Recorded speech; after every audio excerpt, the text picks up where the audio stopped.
வணக்கம்.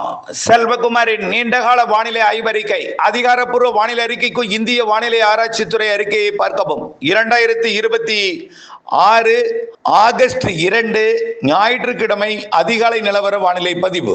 அதிகாரப்பூர்வ வானிலை அறிக்கைக்கு இந்திய வானிலை ஆராய்ச்சித்துறை அறிக்கையை பார்க்கவும். வானிலை அமைப்பு: பசிபிக் பெருங்கடல்ல எல்லினோ உருவாகி வேகமாக சூப்பர் எல்லினோவாக மாறிக்கொண்டிருப்பது உண்மைதான். அது பசிபிக் பெருங்கடல்ல அமெரிக்க பக்கம் ஒரு குறைந்த பரப்பிலே வெப்பத்தை உயர்த்தி கொண்டிருந்தாலும் இப்பொழுது வரைக்கும் ஆசிய பக்கத்துல தென்மேற்கு பருவமழையை தீவிரப்படுத்துவதற்கு போதுமான வெப்பம் நீடித்துக் கொண்டுதான் இருக்கிறது. இதன் காரணமாகத்தான் தற்பொழுது டால்பின் புயல் சூப்பர் புயலாக தைவானுக்கு வடக்கு புறமாக சீனாவை கடந்து சீனாவில் மிக கடுமையான வெள்ளப்பெருக்கையும் காற்று சேதத்தையும் ஏற்படுத்தி விட்டு வரக்கூடிய 10ஆம் தேதிக்கு மேல ஆகஸ்ட் 10க்கு மேல சீனாவை கடுமையாக பாதிப்பு ஏற்படுத்தி வரலாற்றில் இடம்பெற செய்யும் அளவிற்கு ஒரு பாதிப்பாக இருக்கும். வெள்ளமும் சரி, காற்று பாதிப்பும் சரி. 200 கிலோமீட்டருக்கு மேல 250 300 கிலோமீட்டர் வரைக்கும் கூட அதோட காற்றோட வேகம் எட்டும். மிக கோரமான மழைப்பொழிவு இருக்கும். அது சீனாவிற்கு இதுவரை பாதித்திராத ஒரு வெள்ள பாதிப்பை சீனாவுக்கு ஏற்படுத்த போகுது. இதை நம்ம ஏற்கனவே பலமுறை சொன்னோம். ஆசியா பக்கம் வெப்பம் உயர்ந்திருக்கு, ஆசியா பக்கம் சூப்பர் புயல்கள் வரும் என்று நீண்டகால அறிக்கையில நம்ம சொல்லியிருக்கிறோம். ஏற்கனவே ஒரு சூப்பர் புயல் தாக்கியது. அடுத்த சூப்பர் புயல் டால்பின் வந்து கொண்டிருக்கு. மிக மெல்ல நகர்ந்து வலுவாக தீவிரமடைந்து மழைப்பிடிவை கொடுக்க போகுது சீனாவுக்கு. அது அப்படியே செயலிழந்து சீனாவின் தெற்கு பகுதி வழியாக தென்சீன கடற்பகுதியை ஒட்டிய சீன பகுதி வழியாக, அதாவது ஹாங்காங் வழியாக மிகவும் செயலிழந்து ஒரு தாழ்வு பகுதியாக வியட்நாம், கம்போடியா, லாவோஸ் வடக்கு பகுதி வழியாக அது இந்தியாவோட வடகிழக்கு மாநில பகுதிகளுக்கோ அல்லது வங்கக்கடல் பகுதிக்கோ வரும். அது வரலைன்னா கூட வங்கக்கடல்ல அது வந்து அப்படியே செயலிழந்த வடிவில் சீனாவின் வடகிழக்கு மாநிலத்தை ஒட்டிய பகுதியில் மழைப்பொழிவை கொடுத்து கொண்டிருந்தாலும் அதற்கு முன்பே வங்கக்கடல்லையும் ஒரு காற்று சுழற்சி உருவாகி தாழ்வு நிலையாகி இந்த மாதம் 10ஆம் தேதிக்கு மேல வலுவான நிகழ்வாக வட இந்திய பகுதிக்கு வரப்போகுது. அதாவது இந்த டால்பின் புயலோட நகர்வு காரணமாக அந்த வலுவான டால்பின் புயல் ஆசிய பக்கம் வருகிற காரணத்தினாலே 10ஆம் தேதியிலிருந்து 15ஆம் தேதி வரைக்கும் ஒரு இடைவெளி இருக்கும். மழையில ஒரு தீவிரமின்மை இருக்கும்னு அது நீண்ட கால அறிக்கையிலையும் நாம சொல்லியிருக்கிறோம். நல்லா அனுபவிக்கணும். 5 நாள் இடைவெளி இருக்கும். ஆகஸ்ட் 15ல இருந்து மழை தீவிரமடையும்னு நம்ம நீண்ட கால அறிக்கையில சொல்லியிருக்கிறோம். அந்த நிகழ்வு தான் அது. ஆனாலும் 5 நாள் முழுமையான இடைவெளின்னு சொல்ல முடியாது. தமிழ்நாட்டிலே வெப்பசலன காற்று சுழற்சி மழை, வங்கக்கடல்ல ஒரு காற்று சுழற்சி உருவாகி அந்த நேரத்தில் வெப்பசலன காற்று சுழற்சி மழை பொழிவை கொடுக்கும். தென்மேற்கு பருவமழை கொஞ்சம் வீக்கா இருந்தாலும் வளிமண்டல சுழற்சி காரணமாக வெப்பசலன இடிமழை பொழிவு தமிழ்நாட்டிலே அந்த நாட்களிலே இருக்கும். கொஞ்சம் மழை இருக்கும். அதே நேரத்தில் அந்த நிகழ்வு கரை கடந்து செயலிழந்த பிறகு புதிய நிகழ்வு வங்கக்கடலின் வடக்கு பகுதியில் உருவாகும் பொழுது அல்லது அந்த டால்பினை செயலிழந்து அடுத்ததாக வரும் பொழுது பருவமழை நாடெங்கும் தீவிரமடையும். கேரளா, கர்நாடகாவிலே இந்த மாதம் 18ஆம் தேதிக்கு பிறகு தீவிரமடையும்னு சொல்லியிருக்கிறோம். எந்தவித மாதிரியும் இப்பொழுதைக்கு காட்டாது. பொறுத்திருந்து பாருங்கள். அந்த டால்பினே பல மாதிரிகள் அப்படியே ஜப்பான் பக்கம் போய் வடகொரியா தென்கொரியாவுக்கு போகும்னு ஒரு ஏஐ மாதிரி காட்டுது. ஒரு மாதிரி என்ன சொல்லுதுன்னா சீனாக்குள்ள நுழைஞ்சு நேரடியாக அது மேற்கு நோக்கி பயணிக்கும்னு சொல்லி காட்டுது. இன்னொரு மாதிரி அது வியட்நாம், கம்போடியா நோக்கி வரும்னு காட்டுது. அப்ப நாம சொல்லியிருக்கிற ஒரு மாதிரியும் அதுல அடங்கி இருக்கிறதுனாலதான் அதை நாம எடுத்து இதுல போட்டிருக்கோம். புரியுதுங்களா? ஆகவே மாதிரிகள் எல்லாமே பல்வேறு விதமான கருத்துக்களை தெரிவிப்பார்கள். நம்ம இந்திய வானிலையை பார்த்தாலும் சரி, தமிழ்நாட்டு வானிலையை பார்த்தாலும் சரி, ஒவ்வொரு விஞ்ஞானிகளும் ஒவ்வொரு கருத்தை தெரிவிப்பார்கள். நாம சொல்றோம் அந்த கருத்தின்படி 18ஆம் தேதியிலிருந்து மீண்டும் தென்மேற்கு பருவமழை தீவிரமடையும். நேற்றைக்கு கேரளாவில் வெள்ளப்பெருக்கை கொடுத்துச்சு, நிலச்சரிவை கொடுத்துச்சு. அந்த மழைப்பிடிப்பு கேரளாவில் தொடர்ந்துட்டு இருக்கு. தமிழ்நாட்டுல நீலகிரிக்கும் வால்பாறைக்கும் 5 சென்டிமீட்டர் வரைக்கும் எட்டி இருந்தாலும் அதாவது 5-10 சென்டிமீட்டர் வரைக்கும் வால்பாறைக்கும் நீலகிரி மாவட்டத்தோட மேற்கு சரிவில் கூடலூர் பந்தலூர்ல ஒரு 5 சென்டிமீட்டர் வரைக்கும் கொடுத்தாலும் அணைகளுக்கு நீர்வரத்தை, குற்றாலத்திற்கு வெள்ளப்பெருக்கை, தென் மாவட்டங்களுக்கு நீர்வரத்தை, தென் மாவட்ட அணைகளுக்கு அதிக நீர்வரத்தை, ஏன் கன்னியாகுமரி மாவட்டத்தில் 10 சென்டிமீட்டர் 15 சென்டிமீட்டர் வரைக்கும் மழைப்பொழிவு நேற்றைக்கு கொடுத்துச்சு, 17 சென்டிமீட்டர் வரைக்கும் கொடுத்திருக்கு. திருநெல்வேலி மாவட்டத்தில் 29 சென்டிமீட்டர் வரைக்கும் கொடுத்திருக்குது. அதெல்லாம் நேற்றைக்கு நடந்தது நாம சொன்னோம். அந்த மழைப்பொழிவு அப்படியே சாரலாக தூத்துக்குடி மாவட்டம் வரைக்கும் போனதையும் சொல்லியிருந்தோம். அணைகளை விறுவிறு என்று உயர்த்தியதையும் நாம சொல்லியிருந்தோம். கபினி அணை நிரம்புன்னு சொன்னோம், நிரம்பி விட்டது. உபரி நீர் திறந்து விடப்பட்டிருக்கிறது. 12,000 கனஅடி உபரி நீர் திறக்கப்பட்டிருக்கிற நிலையில வயநாடு தண்ணீர் கபினிக்கு வரக்கூடிய நாட்கள்ல, இன்றைக்கு நாளைக்கு வரக்கூடிய நாட்கள்ல போகும் என்பதனால கண்டிப்பா கபினிலிருந்து திறக்கப்படக்கூடிய தண்ணீரோட அளவு கூடும்.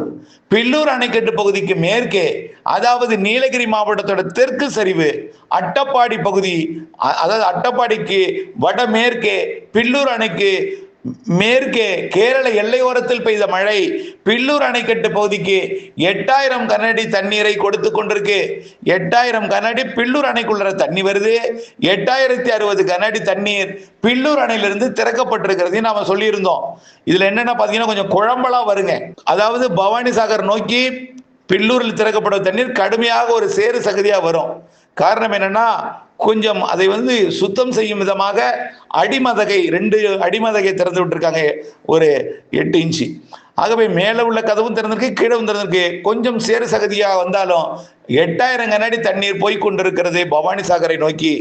ஆக நீலகிரி மாவட்டத்தில் அதாவது அணைகள்ல பெருசா மழை இல்லை, இருந்தாலும் வரக்கூடிய நாட்கள்ல கூடலூர் பந்தலூர் பகுதி, மாயாறு பகுதி, அந்த அதாவது முதுமலை பகுதி, மாயாறு பகுதிக்கு மழைப்பொழிவு வரக்கூடிய நாட்கள்ல கிடைக்கும். அதுல இருந்து பவானி சாகர் கொஞ்சம் தண்ணி கிடைக்கும். அதே போல கபினிலிருந்து நீர் வரத்து கொஞ்சம் கபினிலிருந்து நீர் திறப்பு கொஞ்சம் கூடுதல் ஆகும்.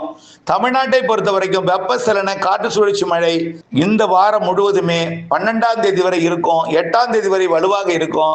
நேற்றைக்கெல்லாம் திருவண்ணாமலை மாவட்டத்தோட மேற்கு பகுதி, மன்னிக்கவும், கிழக்கு பகுதி, ஆரணிக்கு கிடைக்க உள்ள பகுதி, காஞ்சிபுரம் மாவட்டத்தை ஒட்டிய பகுதியில் 8 சென்டிமீட்டர் வரைக்கும் மழைப்பொழிவு கொடுத்திருக்கு சில இடத்துல என்பதை தெரியப்படுத்த விரும்புகிறேன். அதே போல 8 சென்டிமீட்டர் வால்பாறையில் கொடுத்திருக்கு. அதே 8 சென்டிமீட்டர் திருவண்ணாமலையோட கிழக்கு பகுதியிலையும் கொடுத்திருக்கு சில இடத்துல. ஆகவே 8 சென்டிமீட்டர் தான் அதிகபட்ச மழைப்பொழிவாக நேற்றைக்கு இருக்கு. ஆனால் அது கன்னியாகுமரி மாவட்டத்திற்கும் திருநெல்வேலி மாவட்டத்திற்கும் மாஞ்சோலை பகுதி மழைப்பொழிவு அறிக்கை கிடைக்கல. அங்கேயும் இன்னும் நல்ல மழைப்பொழிவு, இதை விட கூடுதல் மழைப்பொழிவு பொழிந்திருக்கும். அடுத்தபடியா பார்த்தீங்கன்னா, தமிழ்நாட்டிலே இந்த 8ஆம் தேதி வரை பெய்யக்கூடிய மழை 12ஆம் தேதி வரை கொஞ்சம் தீவிரம் குறைஞ்சியும், 12ஆம் தேதியிலிருந்து 15ஆம் தேதி வரை இன்னும் கொஞ்சம் தீவிரம் குறைஞ்சிருந்தாலும், சரி இப்பவே பெய்யலாம், அப்ப இன்னும் தீவிரம் குறைந்துன்னு அப்பாச்சி கவுண்டர் பதில் எது கேட்குறீங்க? ஆமாம், அப்பாச்சி கவுண்டர் பதிக்கின்ற தனி ஒரு வானிலை இருக்கும். கிணத்து கடவுக்கு வரக்கூடிய வழித்தடம் அதுல எப்படின்னு வச்சுங்களேன், முக்கோணத்துக்கு சாரல் கொடுத்தீங்கன்னா அப்பாச்சி கொண்டு மதி வழியா இதுக்கு வராது, மாறி மாறிதான் வானிலை அமையும். வரக்கூடிய நாட்கள்ல அப்பாச்சி கொண்டிருப்பதிலிருந்து நேகமத்துக்கு ஒரு சாரல் அப்பப்போ கிடைக்கும். கொஞ்சம் பொறுத்துருங்க. அது வெப்பசலனத்துடன் இணைந்த மழையாக கொஞ்சம் ஹாட்டுக்கு பிறகு மழைப்பொழிவு கொடுக்கும். பொறுத்திருந்து பாருங்க, அது கொடுக்கத்தான் போகுது. வரக்கூடிய நாட்கள்ல 10ஆம் தேதிக்குள் நல்ல மழைப்பொழிவு அப்பாச்சி கொண்டிருப்பதிலிருந்து நேகம் வரைக்கும், பொள்ளாச்சி வடக்கு மற்றும் கோயம்புத்தூர் மாவட்டத்தோட பகுதிகளோட அந்த பாலக்காட்டு கணவாய் பகுதிகளுக்கு, வாளையாறு உள்ளிட்ட பகுதிகளுக்கும் கொடுக்கும். அதே போல கோயம்புத்தூர் வடக்கு பகுதிக்கும், நீலகிரி மாவட்ட பகுதிக்கும், ஈரோடுக்கும், இப்படியே கரூர் மாவட்டத்தின் அங்கங்கே மழைப்பொழிவு கொடுக்கும். ஆங்காங்கே நல்ல மழைனா ஆந்திர எல்லையோர, கர்நாடக எல்லையோர வட உள்பகுதிகள் மற்றும் டெல்டா பகுதிகள், புதுக்கோட்டை, சிவகங்கை, ராமநாதபுரம் உள்ளிட்ட பகுதிகள், டெல்டாவின் வடக்கு உள்பகுதிகள் ஆங்காங்கே மழைப்பொழிவு கொடுக்குன்னு சொல்லியிருக்கோம். 15ஆம் தேதிக்கு பிறகு மீண்டும் அடுத்த நிகழ்வு தீவிரமடைஞ்சு 18ஆம் தேதியிலிருந்து படிப்படியா மாத இறுதி நாட்கள்ல கண்டிப்பா வலுப்பெறும். மாத இறுதி நாட்கள்ல தென்மேற்கு பருவமழை வலுப்பெறும். அதே போல மேட்டூருக்கு கபினிலிருந்து மட்டும் தண்ணி வந்துட்டு இருக்கு. இந்த தண்ணி வரக்கூடிய நாட்கள்ல, அதாவது 10ஆம் தேதிக்கு மேல 5000 கனஅடியாக குறைஞ்சிரும். 5000 கனஅடி 3000 கனஅடியாக குறைஞ்சி நின்று போனாலும் போகலாம். ஏன்னா மழை நின்றால் நிறுத்திடுவாங்க. மழை வர்றதுனாலதான் திறந்து, மழை பெய்யறதுனால அபாய அளவை தாண்டி வர்றதுனால, அதாவது முன்னெச்சரிக்கையானமா திறந்து விட்டு இருக்காங்க. பருவமழை நின்னோடனே நிறுத்திடுவாங்க. நிறுத்தி ஒரு 5000 கனஅடியாக குறைஞ்சி நிறுத்தினாலும் மீண்டும் 18ஆம் தேதிக்கு மேல மாத இறுதியில திறக்கப்படும்.